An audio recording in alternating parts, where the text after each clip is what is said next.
आज न नुसता राडा धिंगाणा मस्ती मजा आली बरं का. कारण की आज होती रामनवमी. सर्वप्रथम तुम्हाला रामनवमीच्या खूप खूप शुभेच्छा. रामकृष्ण हरी मंडळी, आज आहे आपल्या चॅलेंजचा दिवस 91वा. तर आज रामनवमी निमित्त आमच्या गावात कार्यक्रम होता. सकाळी देवाला गुलाल उधळायचा होता. गुलाल उधळण्यासाठी तयारी एवढ्या जोरात केली की लहान मोठे म्हातारे पातारे सर्वजणच मंदिरामध्ये हजर झाले होते. गुलाल उधळण्याच्या अगोदर भजनाचा कार्यक्रम पार पडला आणि नंतर गुलाल वाटण्यात आला. भद्या भाऊ आपला गुलाल वाटू लागला सर्वांना. मग एकदाचा गुलाल वाटणं झाला की वेळ आली गुलाल उधळण्याची. मग काय एकदाचा प्रभू श्रीरामावरती गुलाल उधळला. आता आमच्या गावामध्ये तर असं रामनवमी साजरी करतात. तुमच्या गावामध्ये कशी करतात ते आम्हाला कमेंटमध्ये नक्की सांगा बरं का. आणि आपला ब्लॉग कसा वाटला ते कमेंटमध्ये सांगतच जा. प्रसाद वाटण्याचं कॉन्ट्रॅक्ट आपल्या ज्ञानोभाऊकडे दिलं होतं. प्रसाद एवढा भारी झालता की मी तर डबल घेऊन खाऊ लागलो बघा.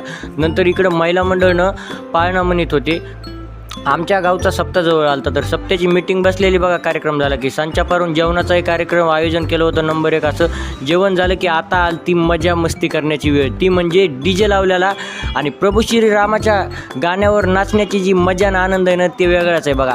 असली धमाल मस्ती आली. आम्हाला तर रामनवमीची खूपच मजा आली बघा. आता तुम्हाला कसं वाटली आमची रामनवमी ते आम्हाला नक्कीच सांगा आणि भेटूयात आपण आपल्या नेक्स्ट ब्लॉगमध्ये. बाय.